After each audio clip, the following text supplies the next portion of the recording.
Hey friends, welcome back to OG Universe. Thank you so much for stopping by and spending some time with your old pal here as we take a look at one of the coolest looking Batman figures that McFarlane Toys has made. And we're talking about the Platinum Chase variant. Yeah, those dreaded Platinum Chases of Batman from Batman and Spawn 1996. This probably should have been the figure that was released in that 2-pack, but we got a different one. We'll talk about that later. But let's take a look at the packaging, what we got with this figure, and is it worth hunting down this hard to find Platinum Chase Batman? All right, let's take a look at the packaging. Now, the packaging's got some striking artwork by Todd McFarlane himself of Batman, very, very cool looking. All those kind of like a Spider-Man thing going on here with all the bat line going everywhere. Really nice looking artwork. On the side here, you got Batman Spawn 1996. On the front here, you got that dreaded Platinum Chase Edition sticker. You got the trading card artwork from the back, that display stand. Now, what's included? Not much. You just have these two fisted hands and an extremely oversized Batarang that does not fit into the figure very well.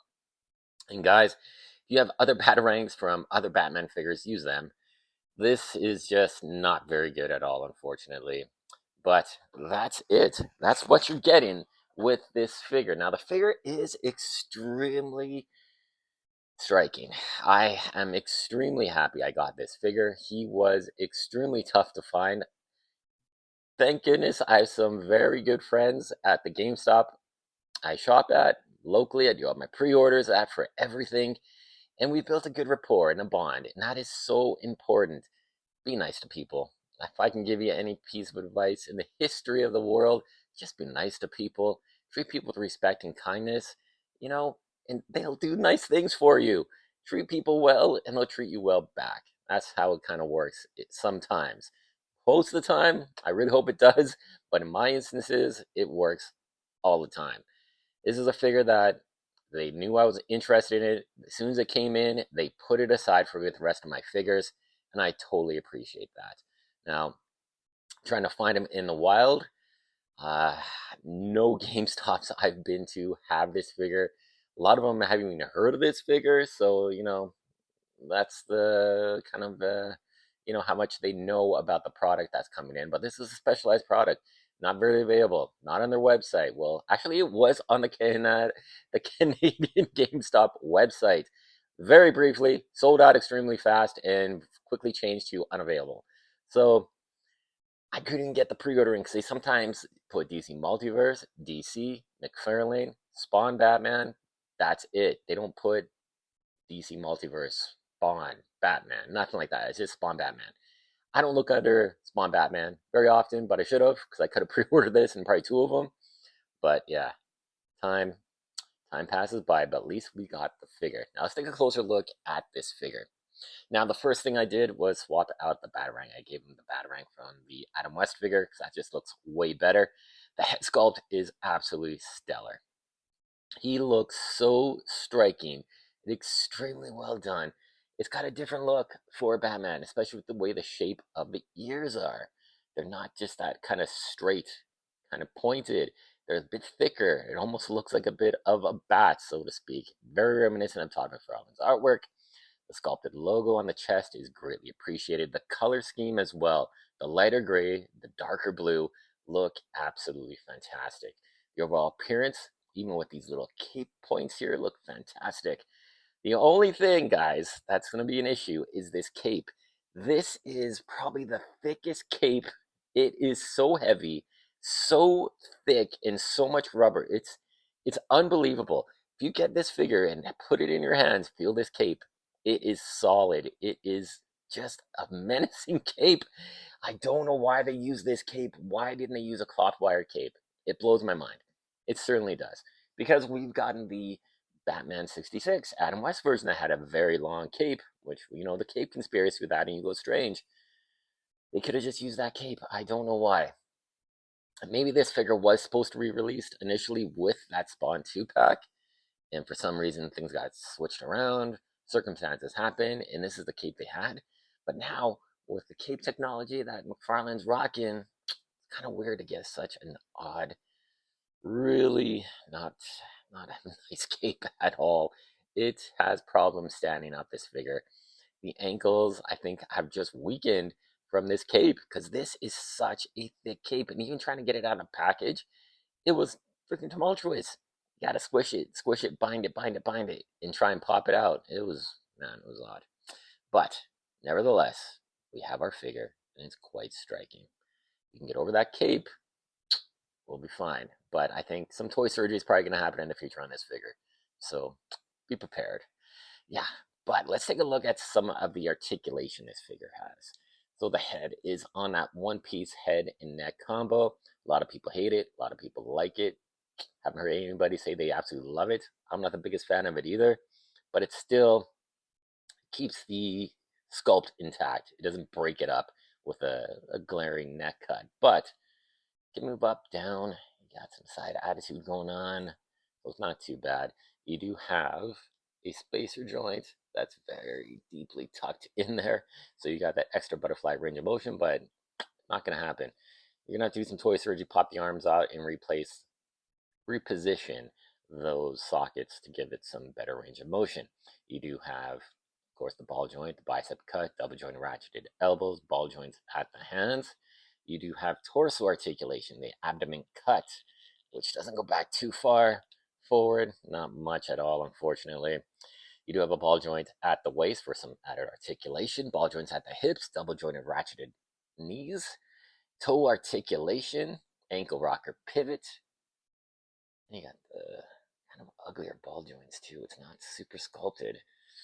It's kind of passable. I'll say that. It's kind of passable, but it's not the full sculpted ball joints that we're used to.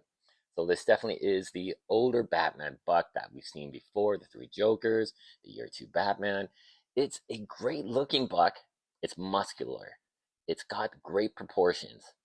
But a couple things, again, toy surgery can fix that, pop them out, replace them with some better sculpted ball pegs, and you're off to the races. But overall, this is one of the most striking Batman figures I think I have in my collection, because this is the closest thing we have to an actual Todd McFarlane designed and kind of inspired by version of Batman.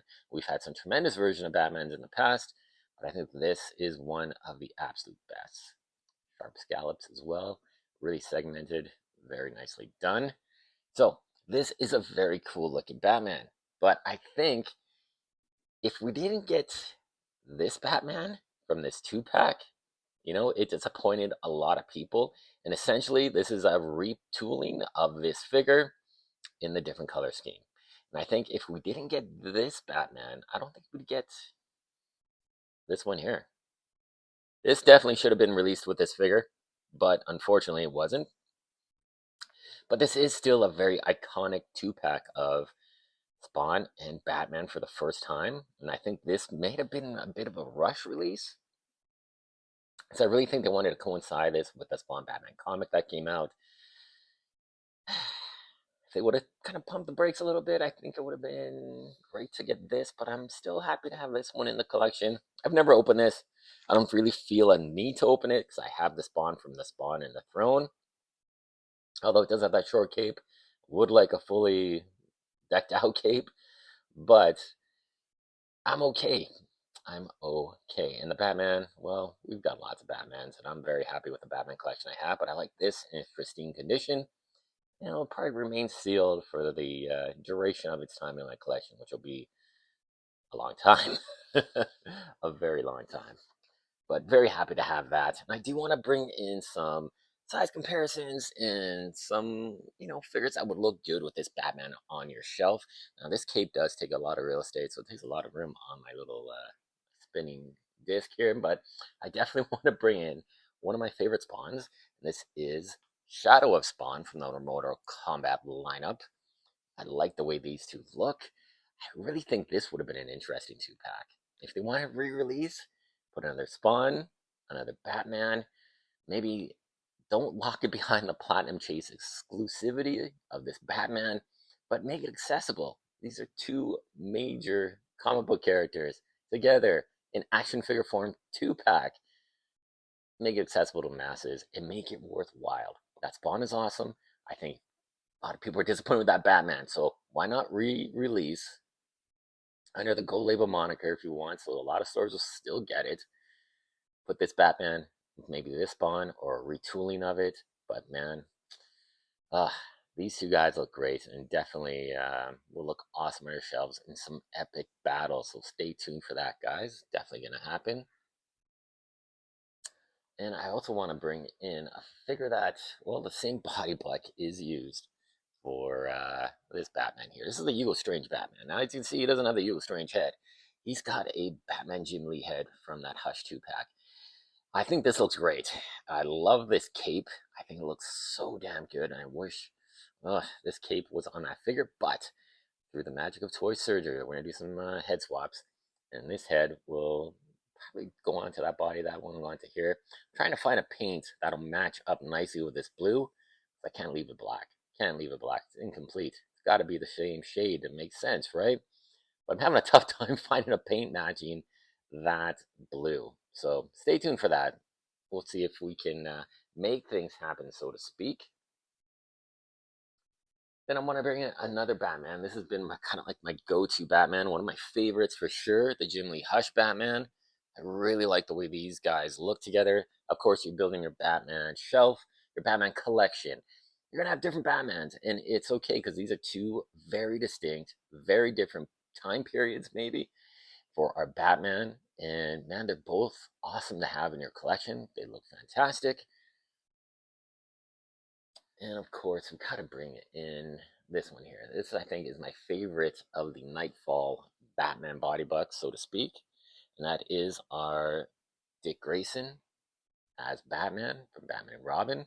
Really like this body buck. I see the big difference between both of these kind of body bucks. We have a very beefed, muscular Batman compared to our more slender, agile, nimble Dick Grayson Batman.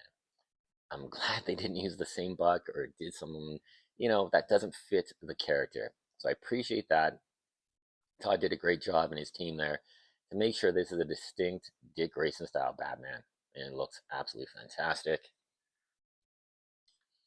Another figure I want to bring in, we just recently reviewed him on the channel, and that is our Deathstroke. Our Page Puncher is Deathstroke, kind of like our version 2 of this Rebirth Deathstroke. We see some good fights between these two. This Batman's making this Deathstroke look a little scrawny, though. He looks a little thin in the legs. Still, this is a very nice looking Deathstroke. Hopefully, we get that OG George Perez Deathstroke from the Titans. Hopefully, that comes to fruition before the torch is passed on to Mattel. It's going to be interesting to see if Mattel keeps, if they're going to go current costumes, current roster, so to speak. Are they going to really deep dive into some of the older backlog costumes from our favorite superheroes here or villains? It's going to be interesting how long it takes to get some more, vintage looking villains and superheroes in their traditional garb. So that's going to be an interesting one. And we'll see what the future holds, I guess, with Mattel and what they're going to do with the DC license. Now, another figure I definitely want to bring in just for fun, and that's my He-Man. Whoop, and his shield went fly. That's okay. He doesn't need a shield. Batman's a buddy. We got our He-Man, our customized He-Man from Masterverse, the 2.0 body block. We got a Marvel Legend Icarus head. No, this one has, sorry guys, this one has the Kazar head. Very close, very similar, but both blondes, but different. I like the way this is kind of like a bit of a taste of what's going to happen, right? Are we going to see He-Man and Batman kind of team up in some sort of multiversal 2-pack? Probably. If they're playing their cards right and they know where the money is, definitely do that. But it's going to be interesting to see how this turns out. I love the way these two guys look. I love the Masterverse body bucks. They are phenomenal. They have awesome articulation, tight, pinless joints. So that's one thing. I think it's going to be a bit of an advantage over some of the McFarlane stuff. After kind of playing around with some Marvel Legends and, of course, the Masterverse, the pinless joints have really grown on me. I really appreciate not seeing those circles where the joints connect. So hopefully we're going to go pinless with our DC Multiverse moving forward, or DC Superheroes, whatever Mattel is going to call it. But I love the way these two guys look and kind of a foreshadowing see into the future of our DC license. And hopefully they're going to be as good as these Masterverse figures are. One other figure I gotta bring in, of course, is a Joker. So this Joker, I love this Joker's from the Punchline 2-pack, one of my favorites. Really, this Batman would just destroy and clobber this Batman, or this Joker, excuse me, but they're still very fun, very cool to have these two guys together on the shelf in some sort of battle scene. And we gotta bring in one last figure because, gotta bring in Batman's son, little Damian Wayne here. We got him on this battle stand. This is the Page Puncher version with the cloth wired hood. Of course, he's one of the hands down best Robins. I absolutely love this figure. The only thing that's holding this back from being like a triple 5-star figure is that tunic. It is a one solid piece tunic, which inhibits any kind of abdominal articulation, unfortunately. But it has so many other aspects going for it that make it such a positive release and a great looking Robin to have. Definitely the best Damian Wayne Robin that we've gotten so far from McFarlane Toys in the DC Multiverse lineup. See what Mattel can do, but man, that's a high standard to beat. Very awesome looking figure. So there you go, guys. Final thoughts on this figure. I think he's definitely worth a chase, worth hunting down, worth adding to your collection for sure. Now, there is some modifications that I would probably do. I would strengthen up those ankles because they are very, not super loose, but not as tight as I would like it to be. I think this cape is just not doing it, man. I think right from the shoulders looks fantastic, but down, not too good. Way too thick, way too much rubber. That's weird to say, but man, it's just too much going on. Way too heavy. It pulls the figure back. I've had to position this figure multiple times to get him to stand straight and not keel back. So just be careful about that. If you're going to put him on your shelf, make sure he has maybe 2 display stands, or this will definitely help. Some clear nail polish. Run that through the ankle joints and just work it in. That'll tighten up joints, cause some friction, and definitely help out with his stability. But otherwise, if you can find them, get them. If you're going to go out in the aftermarket, man, I can't see myself personally as a big, big collector of DC Multiverse, Batman. I don't think I'd pay more than $50. Absolute max. Anything over that, I think you might feel a little disappointed because of that cape, because of the weak ankles, because of the Batarang. But otherwise, this is a phenomenal looking Batman. Definitely worth having, adding to the collection, and doing some toy surgery and having some fun. So we're going to swap out a couple things on this guy. Stay tuned for some shorts, some epic battles, and some toy surgery. All right, guys, thank you so much for watching. Remember to like, comment, subscribe, and share this video with your friends. Get the word out about OG Universe. And thank you so much for all the awesome feedback I've been getting. We are working on our mic situation. So I'm trying my best to speak as loudly and project my voice as I can. But my mic is sort of crapping out on me. And what do you expect? I paid $16 for this mic on Amazon. I think I'm going to have to upgrade to something more substantial, like a broadcasting mic. I've seen a couple good ones that really have good reviews. They're a bit more pricier, but I think they'll help the audio situation. So I definitely want you guys to hear my voice. I want you guys to be entertained and have some fun with my videos and comment and subscribe and all that great stuff. But if you can't hear me, then what's the point? So we're going to invest in a really good mic. So stay tuned for that over the next coming weeks. It might not be as many videos, so I really want to wait till that mic comes because we got a lot of very important figures that I'm going to be receiving very soon that are going to kind of really up the ante on the channel. And of course, they're figures that I'm super excited for. Hopefully you're excited for, and it's going to be a great time showcasing them off in the collection. All right, guys, thanks for watching. Take care. We'll see you soon.